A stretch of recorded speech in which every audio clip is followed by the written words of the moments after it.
Radio Bula Duavata me Kauti Keda Vata mai San Francisco ki burubura. Sema mai ngai wasea yani. Tentu ka usaba ka nanderubi wasi juga nunggu itu bukan nabitan longgon na ngauna nasere. Sa dotu nga son to pakai lala ba suri nunggu gabo gabo ka. Bata pa kanisamo lang dito nando dito ka. No kita ni sing lalo to sunan tang gabo gabo ka. So ba sini nakit lalo tal gabo. Ni Bula Binaka. Sema mai ka wasean in a Radio Bula Duavata San Francisco. Tarungodi ang natulog kinabito na kloka na kama ni Moniti kinaborobuka bay kema dawa ya Amerika. Dini kinaruha na kloka na singalevo ni Tusi di kinaborawai bay kema dawa biti. Radio Bula Duavata San Francisco. May Kauti Keda Vata mai.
Radio Bula Duavata me Kauti Keda Vata mai San Francisco ki burubura. Sema mai ngai wasea yani.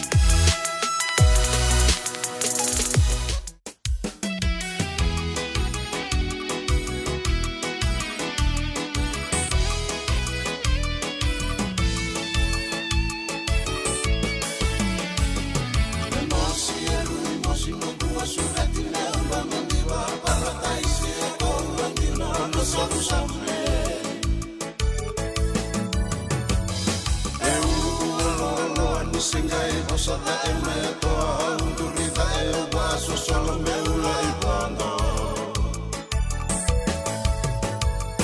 Atoli lia wumba munre ni dangi e ba mi bosa ratu una tua beisa minra isa donu mai Eta koe haundurai e lumi lumi sa nindela ni waingai maare oto maya e na toba e wa aloloma Haundutu inangele isale longu saru iwele auwele pali anandu iroa ni rosito toa Hautoli lika itane meula idenu inu balamu oba atula wenongu valele tuna sabu sale Haundoro haundua nisengendu tua tuba andua meitala noa lesiuina oro merangorongoro Hautemu nebosotisa kandi usale suai ololo nilolo mandi maila masina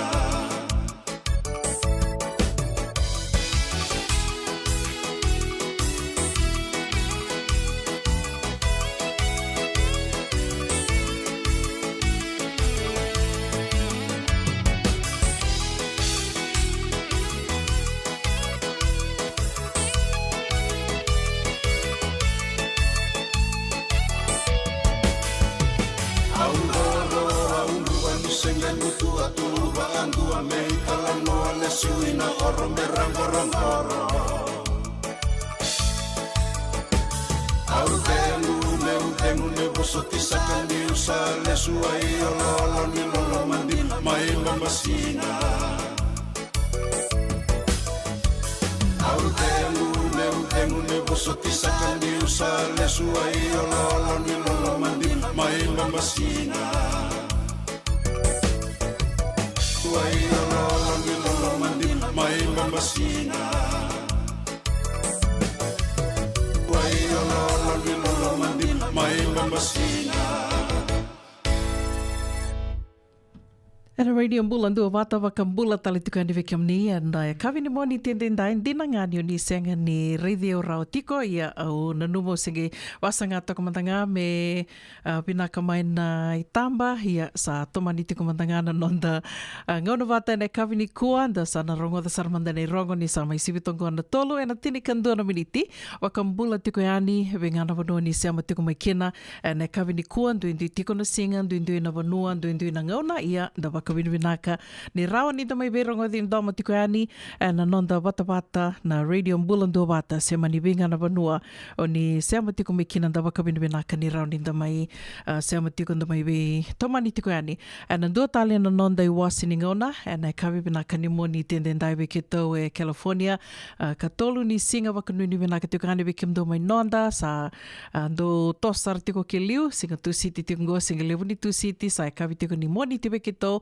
na ngona binaka ngok o wakabina binaka tiko be kemnin sema rau tiko mai ke oni sa sema mai ke ritunga kingira ni dona like ni ge osia talitunga ni na nonda Vata ngona radio Bula Duavata ia me wakana kene wakarau na ngona ngonda sana rongo da sara talimandeani nei rongo me wakair tondo be ingarabi tiko mai kina mai na TV1 mai na nonda vanua kanda wakabina binaka kina ni rawa ni ndaua se tiko mai wikanda na nonda iwase ni ngona watongo nei rongo na vea kabi ni moniti kena wakarambuka nomni tokani ngo unavuninda kua ni Bula Vinaka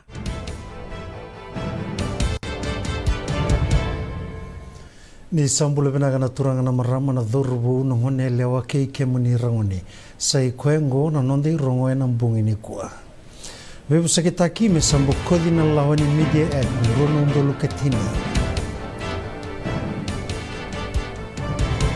me ana laura itale na itubo ni tambana ni wai Taurago New Zealand na mbilo ni Hong Kong Sevens ni uti dhiwa na mbaki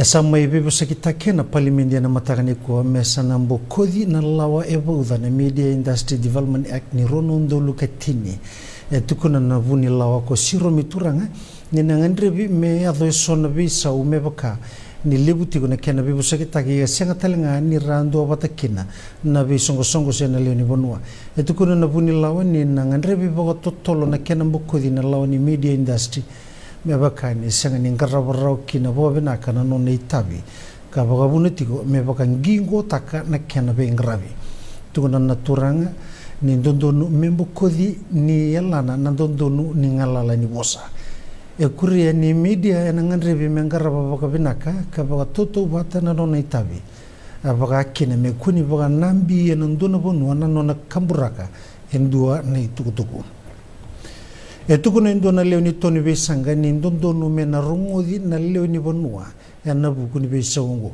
sanange be talmata kina laongo ena singa lutu lebu ni madawa mayongo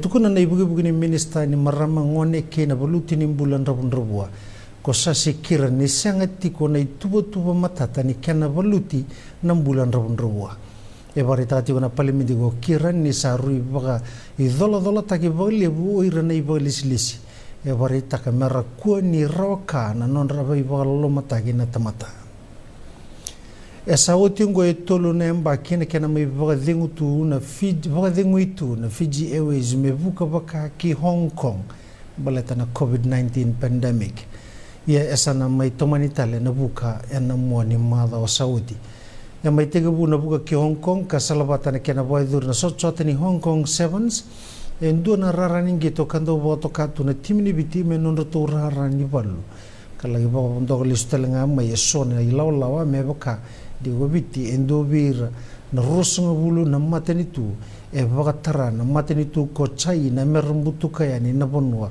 vaga China ramendo Vata na tambar ni sarabunua na nonda bonua na tourism Fiji na company ni wanga buga na Fiji Airways na vali bola ni matenitu ko China keira na tua managers era kinda bakina bulangi na rara ni wanga buka mai buane bugi ni prime minister ko William Ngaboka ka bagambauta ni non rangole mai na sarvanua ena kota mai endo na nui ena tambana ni sarvanua na nonda bonua koviti edingoma tigo erota ni 5 na undol na leni bonua mai China ka rangole mai kina nonda bonua baga sarvanua nimbera na COVID-19 erota ni runan rauna mbakina non rovio kanitu mai na matini tu China keviti ka baga bena kana matini tu ko China ena nonda bonua ni rawa ni gobiti mendo kati ko na biwe kanyango na kena mai tiga buta labuka mai nandi ki Hong Kong esa na baga tiga buna tale non robio kani binaga na mateni tu irua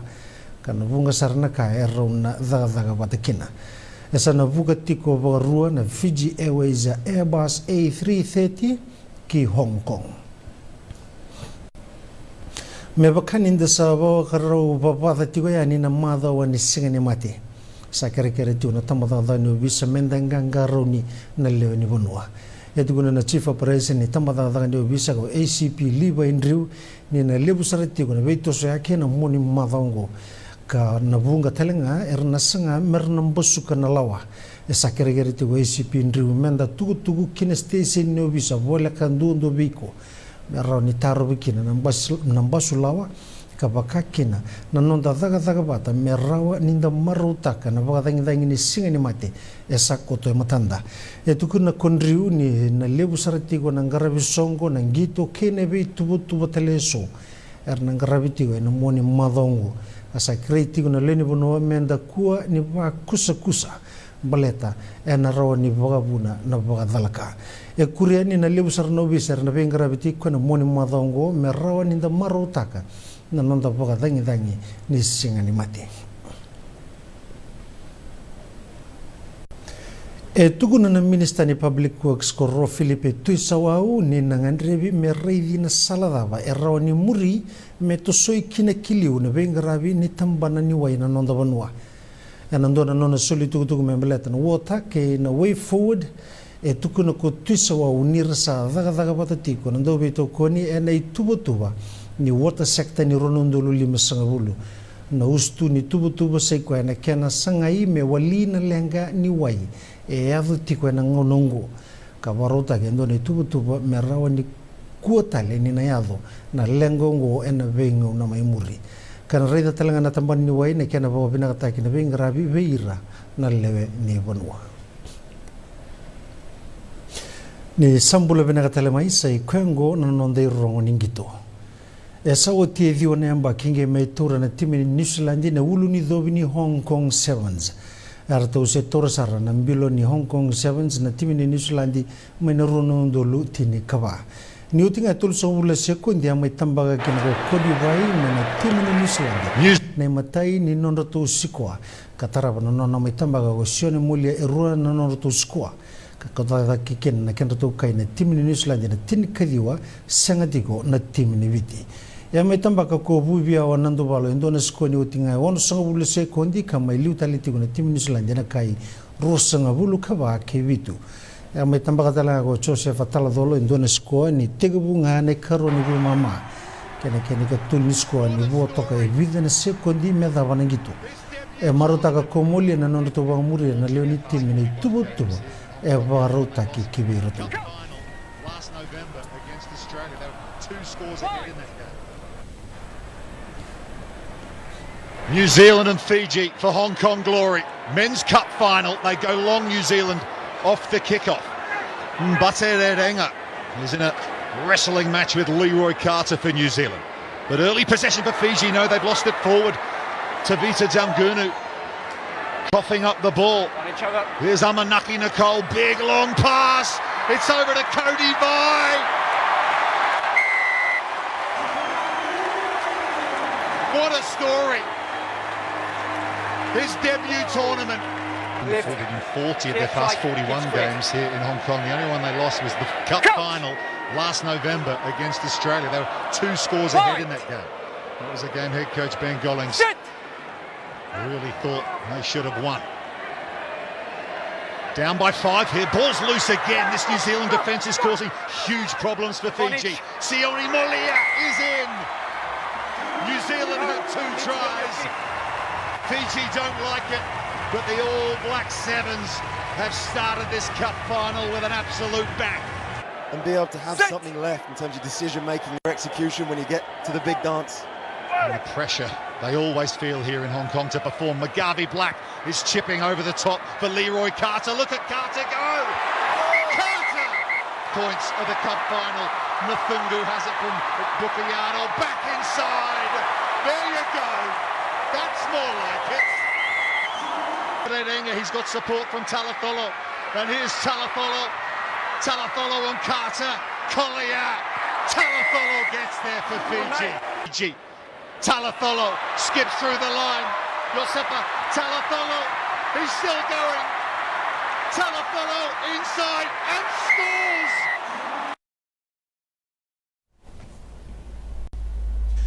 Nioti wala sotsot ni HSBC World 7 Series elora ini 5 timin duindui arto menganga na lo manindo na sotsota. Wayana timin Australia, Samoa, South Africa, Argentina, ke New Zealand. Esa maitiwa na matei ni tutu ni poindi na ndona nrau wasanga wulu karua na timin New Zealand. Nioti na menganga na Sydney 7, Los Angeles, ke na Hong Kong 7s. Kataraba na timin Argentina na ndona nrau rusanga wulu kandona poindi kanganga na Hamilton 7s ke na Vancouver. Kataraba sarea ni na timin biti na ndona nrau tinika tolu na poindi. Ni oti wana na sotsota ya roto sama inganga oti baga 5 na timin marama ni New Zealand. Oyama na Cape Town 7s, Hamilton, Sydney, Vancouver, ke Hong Kong. Ya sa toroti na mbilo ni sotsota mai Dubai na timin Australia. Kan dambiti we na ndona nrau karu na poindi. Ka liuti go wana timin Amerike na tin karu na poindi. Arto sangwale sarakina Singapore 7s na nando dorobo na bugu ni sotsota ka taraba. Kana tiga buti ko ni kawalu ni singa kine ka diu ni singa ni bula ko Aprili. Erto mai ba dingo bina kana nonda timi ni ngone lewa ni mbera ni rito na toma natale na sotsota mai Toulouse Evranse ene ga tini garua kine ga tini kabani singa ni bula mayongo. Erto mai ndru kana nonda timi ni ngone lewa bwana timi ni Britania ena kai rusanga bulu karua kai tini kadiwa ena kana bala tagine ka tulni tutu ena Hong Kong 7s. Erto asa sang saraba ko na tim ni Fijiana ene matai ni be mama ni oti nona mai liuti ko na tim ni Britania ana kai tini keisanga Kangai mai tambaka ko merenda ni ngoro indone skua ni mai dhava ni mateni bi mama peritani ai tini viti elima. Fiji, they're going to come to the right side and in the defence was on point. There's the offload. Now the little tap on. They've got an overlap out on this left side, Fiji, if they can free it up. But Megan Jones with a big tackle and that player out on the left edge is unmarked. Gets the first try. And they're inside the Great Britain 22 with a 3-on-1 overlap out on the left side. And they get their second try. From Great Britain, Cow plays halfback. Megan Jones, first receiver, outside in. What a beautiful line from Jasmine Joyce. A little 3-on-1 out on this right edge, but the pass has gone loose, and the ball in two hands in between two defenders, and Fiji going to hit straight back under the posts. A 17-all with the conversion to come. Shape to go left, takes the hold, Norman Bell. Classy, she's going to be run down in the corner. No! Norman Bell will win the bronze medal. Lauren? I think she had You may award the try. had a hand on that all the way down. So Norman Bell, what a finish. What a tournament for these two wonderful teams, Great Britain. Erosa mai tumbu bata talego Samoa KVT na sotota ni Singapore Sevens na mwani madhaungo. Na tumbu mbai tigo kina timu ni viti Samoa Canada ke Spain. Tigo na tumbu A na timu chambeni mai na Hong Kong Sevens. Waya na timu ni New Zealand. South Africa, Australia ke Hong Kong. Na tumbu da tigo kina obrani se America, Uruguay ke Kenya. Ni oti ni tumbu tigo na Argentina, Ireland ke Chavani. Ena vai dori tigo na sotota ni Singapore Sevens ena mua ni madhongo. Kina nunra sotota na marama ne timu ni Fijiana. Ena tigo ena tumbu da ke na Britania Spain ke Chavani. Ertona ngai vai tavi na nonda timu ni marama ena Vula Muyongo ena sotota ni Toulouse Sevens. Esa maindi kita kanandoni bibo katawli ni Wallabies ko Eddie Jones. Evida na ngoni ni viti kina extended squad ni timu ni Australia. Ngona wing ni Waratahs ko Mark na wanga ni Tawase Suliasi Nevalu mana timu ni Reds Rob Valetini mana Brumbies Marika Koroimbete ke Samu Kerevi karowai tabiti na online training mebaka ni rongitu tigo mai bonotani evida na rongo ra kaluda ni ramai sanga ni dingin taki mebaka taki Tate McDermott Jake Gordon Nolo Lesio ke James O'Connor tukuna ko Jones na ngone ramai dingin taki yongo avute ke mai nonra kau ningito ke na nonra daga lo menrara kuria ni na yado tale sona bebe sau ni mbera ni kadivaki na timi ke na sotsota ni burubura.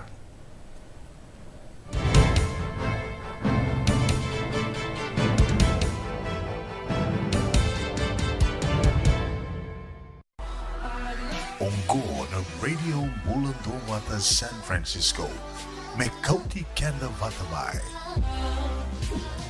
Endona mate kuniti wale bobeke anda mana wasa Pasifika na hepatitis B. Kunei ni ndua mana baya tini corona leni bunua mana wasa Pasifika America ni tobi reti kuna mate ngona hepatitis B. Ongo li bwake na kenara ni betobi sena tobi kuna mate ni nada se liver cancer. And then remendo kila ke sa tele kwentiko. Me bakani sema sote ni kene bakata kila se symptoms bakabo ke sa mbimbi na mate. Mbimbi ngona kila mono bakani kebi membaleta na hepatitis B. Peter mai kena telefoni 527 ono vituva 51 sesi koba na nonda to website www.sfhepbfree.org. Ai, kemudo bakando tunga mai viti. Sa baka matalau na nomundo ko bati. Sa lemo na kemudo tindika na tinimbulu makau na bisikete na rewa bata. Red cow. Wupo. Dasa kusi masarangan na ikatungo. Gamay tutala na kenurnibondo kenambele. Pai, correct. Da boleh mai ve. Oi, dosa itu ni kila. Kita boleh ngamai na maulimat. Tok ngangko i Santa Rosa. Mai ve?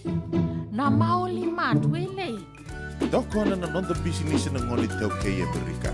Doku sa mai. Do mai volleyball na maulimat. 4525 Montgomery Drive, Suite 2 and 3, Santa Rosa, California.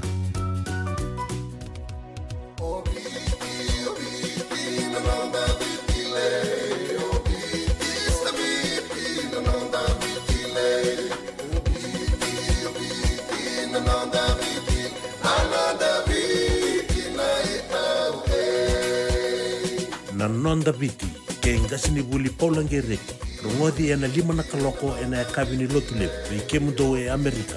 Tini karuana kaloko ena singa levu ni bakaromboka, vei mundo mai viti. Ena Radio Bula Duavata, San Francisco me Kauti Keda Vata. Nungu chisu nungu banua. Dorongodi na vima mani ono kina vitu ena kawni bugululu vei mundo e California. Vei mani rua ena kawi kina tolu ena singa levu ni lotu levu, vei mundo e viti. E warotaka na New Methodist Christian Fellowship, USA. Rongodi na Radio Bula Duavata, San Francisco, me Kauti Keda Vata mai.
Totoka nona mai ve wakamaro takitiko ni hawe kianda o peni seniasi e nai kawi vinaka ni moni tine ndai ni katolu ni singa ni vulo e pereli. Wakambula tale tiko ane vi kiamni na senga isema vo tiko mai ke na dua tale na nonde wasininga ono Vata e nai kawi ni kua o kila ni anda saraba wata tiko na ngito na Hong Kong 7 e na moni madhao sengi o tinga ango ndona ka wakasakite na nruto ngito ia o kila ni vungo weekenda enda wakila na rarawa enda kila kede tu na rarawa enda wakila ni senga nirtoro wata na mbilo ia savango nea sonangona enda na Winnie sonangona enda na Lucy ka dona ka na nongo waka sarava toka na sarasara tiko mai na ngona kito live tiko ni kina na nonda wata ngona radio Bula Duavata en dona ka na really ni leoni vanua era sema rau tiko mai ke na nonda to wata ngo ke tonge vital no taka tiko taronga tiko tana nongo i toka ni e dava e lele we era sema mai kina na radio Bula Duavata baleta ni de tiko na Hong Kong 7s do live talitungani sindo sarabisartungani na TV mai viti o tianga e kito mai vital no taka tingona se dava e lewe era sarasaranga mai kina na live tiko ani ni radio Bula Duavata e na taliboni sange vangone ana vital no baleta ni nangonango kenda kede enda waka taliboni raundi kaya e dio sanga vulu baka na pasende we kenda na waka taliboni enda tiko na Facebook tiko na anda keba kai sanga mandanga ni tiko na Facebook tiko na Messenger koya e rawa kina ni enda sarava na ngito sena vika enda waka lili tiko yani ena nonda wata ngo na radio Bula Duavata koya kito waka binibina kina waka lebu wikimni na sema tiko mai kina nonda wata ngo do ngana kere kito ndo waka edora tiko yani ke waka ni senga sema bo mai ke roni dona like murike to talitunga mai oni na reida dona vanua ya ke waka ni senga sema bo mai en wata na radio Bula Duavata sen ai bola mata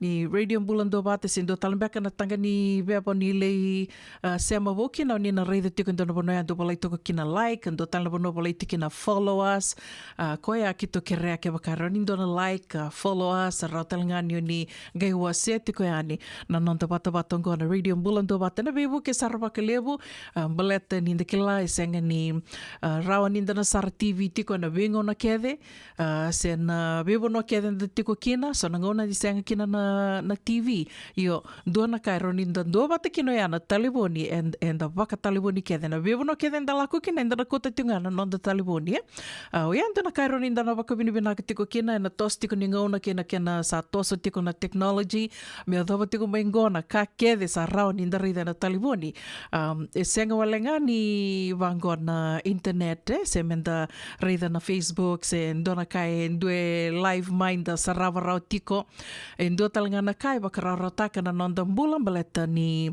na taliboni talanga sa tiko kina na veka e roni bakararotaka na dhaka wakamdanga vira na dhaka na bibal ni bola so na kai ndo tiko ngai na computer i liu enda kilanga ke bakaroni ndambe ngai na nongu bononi dhaka me ndonongu computers ndonongu laptops and desktops ndona iPad around yunga dhaka kina seron yuna garab kinongu itabe baka dhaka ya nongu even on the phone taliboni mantanga isa tiko kina na Word na Excel na veka kedva ya PowerPoint kina kai nda kila enda ndo baka yanga taka ke baka nda dhaka na kamenda dhaka baka ibal ni bola sena matangali dhaka vaya rawa matanga ni ndagarawa na veka kede na taliboni au kilani ni na Duavata tiko kia wikim ni na garawa tiko na matangali dhaka vaya ni ka kede nganda sa rawa ni vaka yanga taka kina na nonda taliboni indua talinga na kango kilani bunga pekenda auruni kaya irana nungu toka ni mandanga o kila ni sandando kota wabo kitonga na nonda notebook nei bola dona kabango do mata weekend menda bola na nonda notebook tonga i toka na veka ke de sara ke bakambe ka mandanga ni tuba ni dona singa se do beka na tuba ni boli grocery list dona kava ya and sando bola tonga ya na kabina kina na taliboni sa tiko talanga kina na notebook e rawa ni ko baka yanga taka kina semo bola kina nanomu na nomu i tuba se na nomu i lawe ni dawanga o na binakata mo na tonga. Ia na kai nda waka bina ka taka tiko kina na kena sa tosa tiko na technology kena wakarara te ki tiko wikenda na nonda garawa na nonda i tawi. Ia dona kau nugu waka madala taka tiko ningu waka sama taksar na madha sauti na nungu manindia. O koe lako mai rarao waka lewa na kena i rerai o tia o sange tarungi koea dawe rarao taka. Gai tal no taka tiko koe ni na singa liwa ni singa e luto no na laptop. Gai waka sama taka o kenda na waka enda sa dhaka nda waka anga taka waka liwa na nonda laptop na nonda telefoni. E tuno koe ni luto no na laptop gai kaseiru saranga.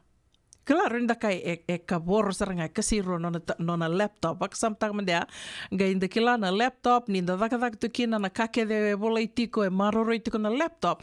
Ke wakao senga ni o biuta mendua na kia na backup, au kilabi, kenda kede na sa waka inga taka tiko na laptop, ndara kilabi naka na dhawa ni mbale ni backup.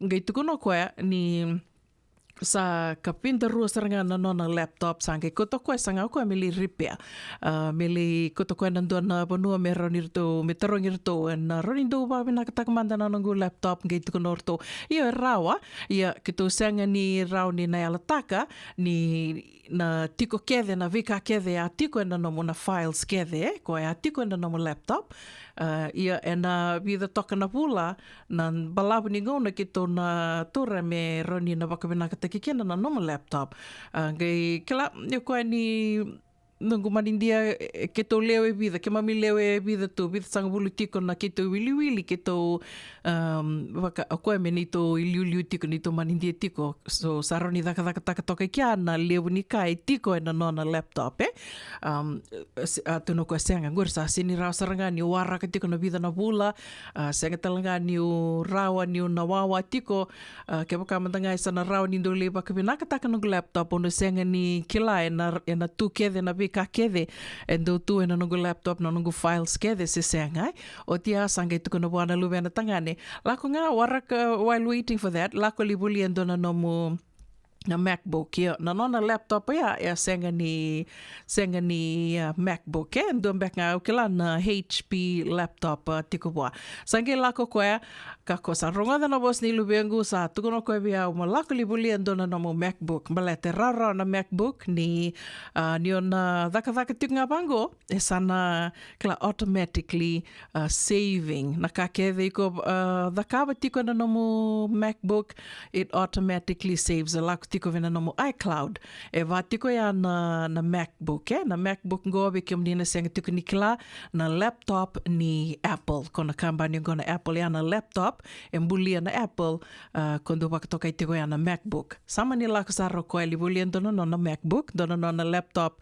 Apple laptop na MacBook le bulengo koe o tia sanga indona ka e alitiko tuno koe me u lako mandanga me u libule talindo talena kena na kame na dhombara kino koe me ge charge taka tuno koe mo lako manda u libangarave Costco na nungu manindiango endo na ka endo mato tiko boa ni sombu e livo na ngono koe sando vaku kusanga koe endo ngule dhava koe me sin madali endo ngule dhava sendo na numutimbanga koe ni na senga ni adho boa na bita sombu tunga na ilo ni na katumbaleka ni motoka e na bita sombu tunga koe ka koe ulako nga kelenga na motoka sa dhurusarve Costco me libulia mo koe na kai ngandreva tiko ya lako libulia mai nge lesu mai ka konge reida na nongu na dambe ambita tiko kina na nona MacBook sa yali koe ana rarao ni alona wakasama tanga yali ka kede tiko na nona laptop na nona files kede sa yali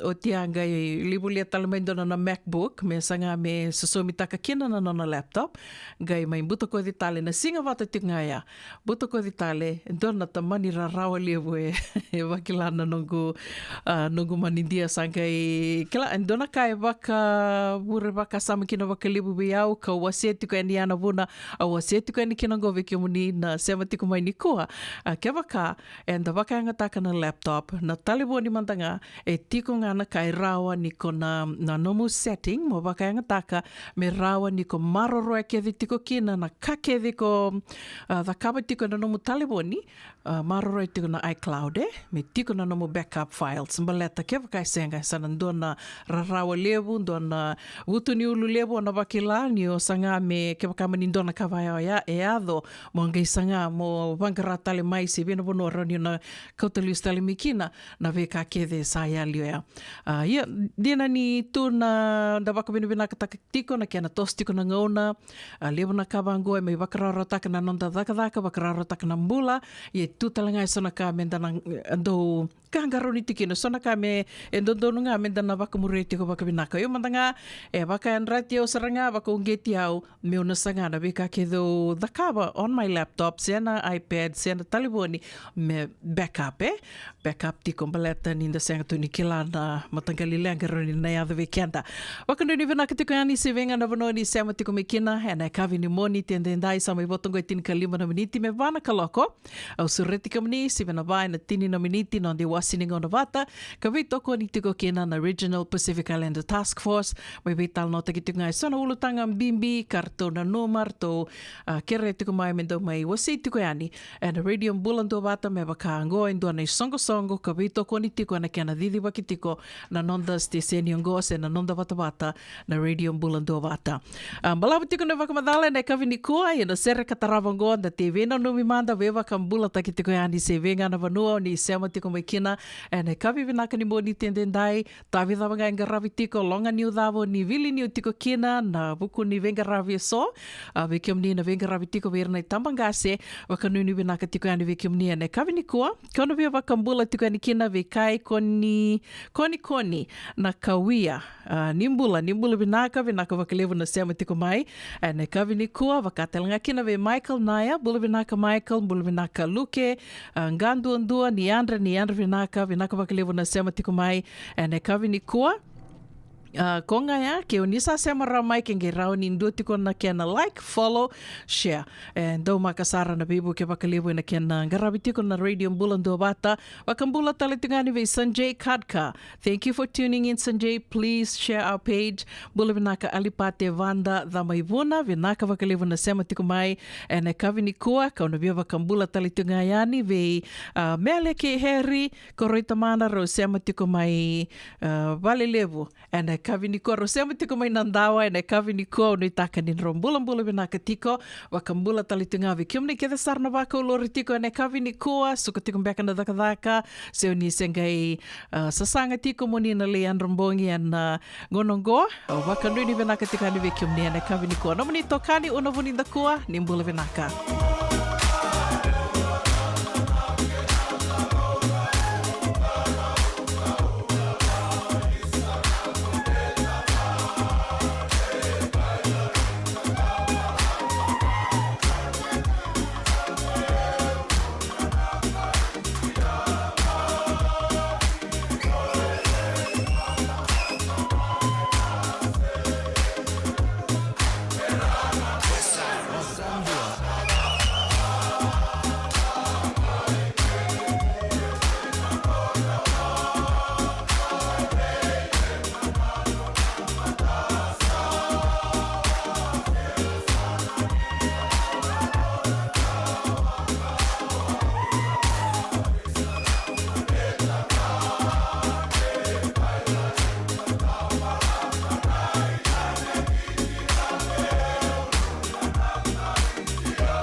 Kisando Bula Binaka.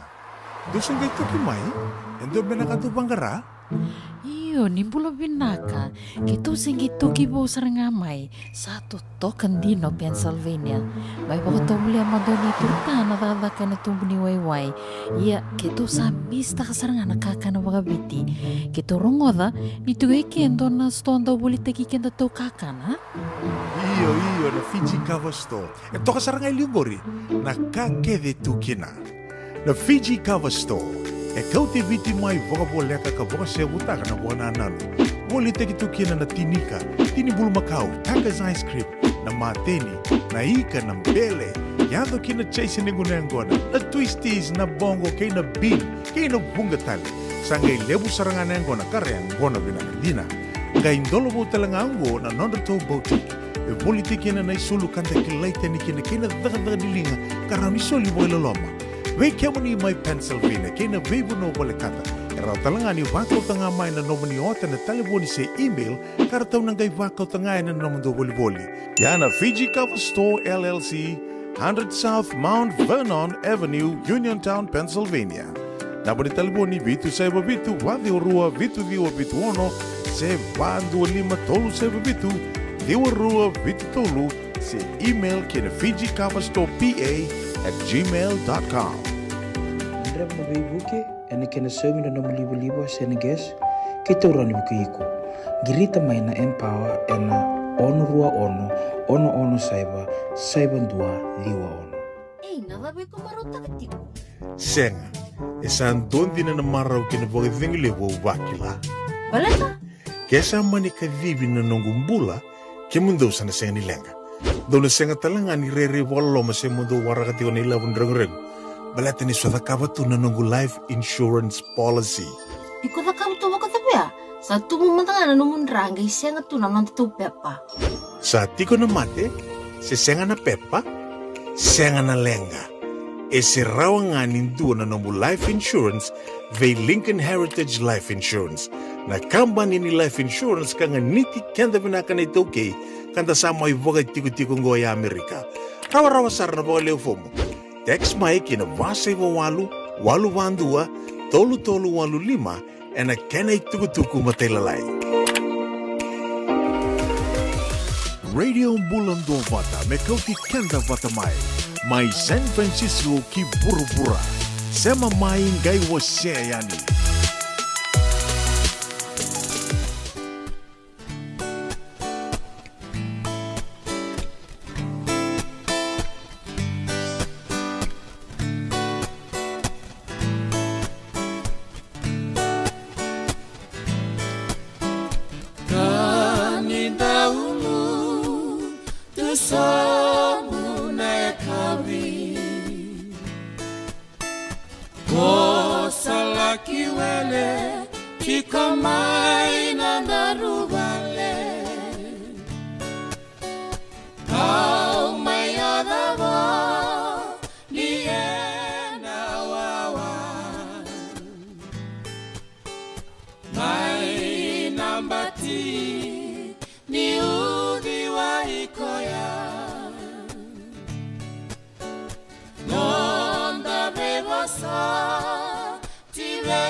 Metini kina mate sanagai oti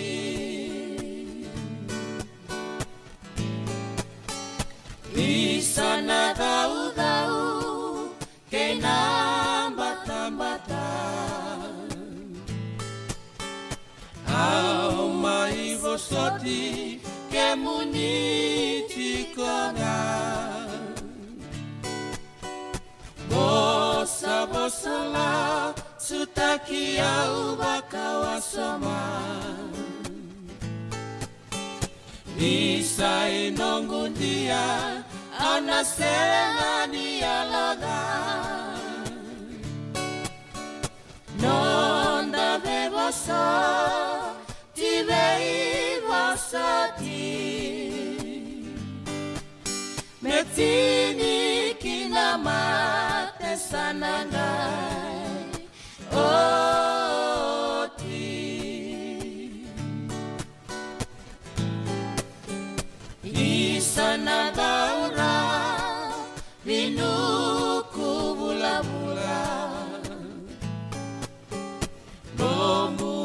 teki tunaseni rasimula no muiwaiwai na kaloni mula no muibinibo daimani na koula nonda bebasa tirei basati metini kinamate sananai oti metini kinamate sananai oti. Toka na I tawisero ia mai ve wakamaru tiki ni kena ve Keda o Marika na kete. And Radio Bula Duavata a kawitiko ni moni tendendai wakanuni vina katiko ani ve ngana wano ni seama tiko me kena ni rango vina katiko ani na bio liwa ni Radio Bula Duavata. And a kawi vina ka ni koa ni taka ni tekabu vina katiko ndo tale na vulabo madhao tiko nda wakanamata tiko kena singini mate na madhao ngo wakanuni vina katalitunga iani ndo na kau nda undindivi kena na mataini ngono senge yado me kine Amerika waka me sa yado nga mai sa teko busar na takadaka o tia o sangai o yado mai na February sa teko busar na takadaka o sangai klasa sa konga ya sa laka mai sa ietu na takadaka o sangai nana makito yao kena singa ni mate baleta ni una numo yao ni na viengutu na singa vai o tinga sangai tuku na bihonto na rangi tokani hei ike senga ni baka me viti kilanta ngai dekilanga o kenda singa ngai singa lutu levo nda sa vital tala me vano ni dakadaka ya nda sa kilatunga nda ngeli sota tal na singa tu city na Easter Friday na wakarumbuka wakaruwai singa ta moniti o te anda ngai somitu levo na vano ni dakadaka na ngone ya and somitu nda diengutu na singa wakarumbuka ke na moniti ya nda somitu ya o sa lako me ki o sangai mai wakamiu nana makito ke na singa ni mate baleta ni vatiana no go wakasama o au na visomi au na singa ni vaka wana singa ya kanira rawa ni ngai wakana numi utal nungu tokani ya tukono ko esenga mbuna gore mai viti ngai ke esenga enda vaka tunga senga ni somi senga soti ni turi wakambimbi tu me wakana kena do wakambimbi takituna senga ni mate me viti ike senga santa na vaka tunga kalonga tamona vaka tiko na dona panua o somi na singa o diengo kina sena paid holiday tutu yandu sarna pono ni vaka kero ni dana mai wakila tukina na matangali ka enda do maro takatu e na bebano ni dhaka so me viti. Ia wakanuni vinaka ni toso vinaka tiko na kena nonda waka rau tiko e na madhao ni nandona madhao vinaka vikenda nda mai wakila tiko na singa tambu ni ngone maro taki tiko na singa tambu ni ngone e na bebal ni lotu iso na bisongo lotu iso e na noa duangana kao na nungu wasaraba tiko na vitamba iso me baleta na nondra sa waka isulutu na ngone na nondra waka reitaki na nondra laki matana tagatiko na singa ni mate ke na nondra wakaitabi tiko pala ni lotu laka mai dona kai laka mai nungu wakasamisa o erkilatiko na ngone ngona imbale dina ni singa ni kua sesenga ia unu taka ni rauni nda tona wakaitabi taki kenta tau tikino kenta tona sama tua dhake merana na wakabulidi tiko na ngone na dhawa saramanda na imbale ni Palm Sunday sena singa tambu ka wakatoka itiko na nondra singa tambu na ngone dhawa saramanda na kena imbale kena mai tiko butiko endu na madhango na madha mbimbi be kenda na wakambauta wakaristo wakanuni tiko ni sanava tiko ya na nonda tumberi tiko na ngone wakanuni bina katalitu ngayani se venga na vono ni sema tiko me kina and I kabi bina kani moni tendendai ninda mbola bina katiko ni levo na kanda na wakabini bina katakatiko na signi kua wakambimbi ninda sarava tiko na itukutuku na nonda banua ke na vei mate ni tuli levo taliso wakambimbi be kito ya sanango Amerika na levo ni wakadhadha yadu tu na dhobulada na vei bana unui taka ni inda na Rauni dana tiko biki andana ala ni waka bini binakai, ke na vena numi tiko. Sivatonga na vai, na vana miniti, o suret ke mani, mani sema tuk ngā mai, and siva na vai, na tini na miniti na rongo te tiko kina na ngauna, karato wakarotaka tiko, na serto mai veto koni tiko kina, na Regional Pacific Islander Task Force, endo na isongo ka ngumatua sara, e na kiana mai, nonda mai wakandua wata taki tiko, na ngole mai, na vi matanitu, mai waka wasa Pasifika, kanda sa mai waka tiko e na vanua liwango Amerika. Usure tiko mni, mani nangai nana ki tiko mai kina.